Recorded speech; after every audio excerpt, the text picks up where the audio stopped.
تبلوا بالقليل من القليل وهي. اسکیم 33 یہ نو آبادیاتی علاقہ ہے. لوگ اپنے شہر کے دیگر علاقوں سے یہاں پر بڑی تیزی کے ساتھ منتقل ہو رہے ہیں. تو الحمدللہ المدینہ اسلامک ریسرچ سینٹر نے اس علاقے کے وزٹ کرنے کے بعد اس ضرورت کو محسوس کیا، اور یہ مسجد حسین بن علی اس کی لوکیشن اور اس کی جگہ کے تناسب سے اس کی اہمیت کو سمجھتے ہوئے احمدین کورس کا ایک بڑا ہی بہترین انتظام کیا گیا ہے. وهي الزاد للسفر الطويل وطاعت. بہت ساری چیزیں جیسے ڈیلی لائف میں ہم لوگ کر رہے ہوتے ہیں اور ڈیلی لائف میں ہم لوگ سن رہے ہوتے ہیں، لیکن اس کا جو بیسک بنیادی عمل کس طریقے سے اس کو اپنے اوپر امپلیمنٹ کرنا ہے وہ سب چیزیں ہم یہاں سیکھ رہے ہیں. میں کافی عرصے سے اس قسم کے سلسلے کو ڈھونڈ رہا تھا جو مجھے یہاں پہ میسر آیا، اور بہت اچھے طریقے سے ہمیں یہاں پہ گائیڈنس مل رہی ہے اسلام کے بارے میں، دین کے بارے میں. القليل من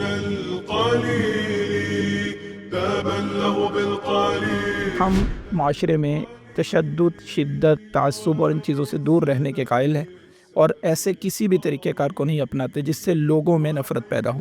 تو یہ بڑا ہی محبت بھرا ماحول ہوتا ہے. اللہ کی رحمتوں والی جگہ مسجد میں اسے ہم عمومی طور پر ترتیب دیتے ہیں، کیونکہ ہمارے پاس یہاں جگہ ماشاءاللہ بہت بہترین موجود ہے، ہال ہے جس میں خواتین کے لیے الگ سے اہتمام کیا جاتا ہے اور مردوں کے لیے الگ سے اہتمام کیا جاتا ہے. اس کورس میں ٹائمنگ جو سلیکٹ کی گئی سنڈے کے حوالے سے، اور صبح کی ٹائمنگ میں کہ اس وقت اکثر پروفیشنلز ہیں خاص طور سے، ان کا ٹائم نکالنا مشکل ہوتا ہے. تو سنڈے کے وقت کا جو چناؤ ہے وہ بہت بہتر ہے کہ ہم آرام سے اپنے وقت کے حساب سے یہاں پہ صبح آتے ہیں 2-2.5 گھنٹے کے لیے الحمدللہ. مجھے بہت خوشی ہے، میں مبارکباد دیتا ہوں ارینجمنٹ کرنے والوں کو جنہوں نے یہ انتظامات کیے ہیں، اور ہمارے جو مدرس حضرات ہیں جو ہمیں تعلیم دے رہے ہیں وہ بہت لاجواب لوگ ہیں ماشاءاللہ، بہت ونڈرفل. آپ لوگوں نے سلیکشن کر کے ہمیں یہاں پہ یہ موقع دیا ہے، بہت بہت شکریہ جناب آپ کا.